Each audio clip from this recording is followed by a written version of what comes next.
আপনারা জানেন যে এমপি আনোয়ার আজিম হত্যাকাণ্ডের এটা হৃদয় বিদারক ঘটনা এবং এটা এখন আলোচিত ঘটনা।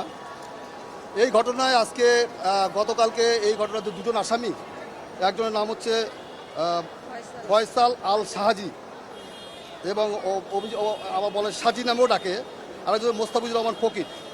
তারা এই হত্যাকাণ্ডে তাদের সম্পৃক্ততা ছিল এটা জানা গেছে। 164-এও অনেক বলেছে শিমুল ভূঁইয়াও বলেছে। এবং তারা ওখান থেকে এখানে বাংলাদেশে এসে তারা পলাতক হয়ে যায় এবং পলাতক হয়ে গিয়ে তারা বিভিন্নভাবে বিভিন্ন নাম ধারণ করে, এমনকি তাদের আজকে দেখলাম তাদের ছদ্মবেশ ধারণ করেছে। তারা পাহাড়ি এলাকায় ঘুরে বেড়াচ্ছিল এবং জানতে পেরেছি যে সেখানে আমরা দেখেছি, এখানে লেখা আছে যে একটি কালী মন্দিরে গিয়ে সেখানে হিন্দু সেজে সেখানে প্রায় 22-23 দিন ধরে সেখানে ছিল। তো সেখান থেকে কালকে তাদেরকে ধরে নেওয়া হয়েছে এবং এই দুজনের মধ্যে যে ফয়সাল, জানা গেছে তিনি যখন আনোয়ার আজিম যখন ওই সঞ্জীবা গার্ডেনে যায় তখন তাকে রিসিভ করে শিমুল ভূঁইয়ার সঙ্গে এবং যখন এমপি সাহেব যখন জানতে পারে যে তার এখানে বিপদ ঘটতে পারে তখন উনি এখান থেকে ব্যাক করছিল।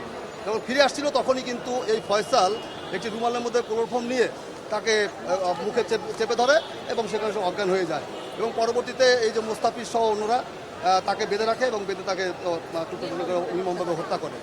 আজকে তাকে তদন্তকারী কর্মকর্তা তাদেরকে ধরার পরে তদন্তকারী কর্মকর্তা 10 দিনের রিমান্ড চেয়েছিল এবং রিমান্ডে ওনারা উল্লেখ করেছে যে এই মামলার মূল রহস্য উদ্ঘাটন এবং যে ঘটনায় ব্যবহৃত যে আলামত, এই আলামত উদ্ধার এবং এদের পিছনে যারা ইন্ধন দিয়েছে, কারা ইন্ধনদাতা আছে এই পরিকল্পনাকারী যারা আছে তাদের শনাক্তকরণ, এইসব কারণে তাদেরকে নিবিড়ভাবে তাদেরকে জিজ্ঞাসাবাদের জন্য 10 দিনের রিমান্ড চেয়েছিল।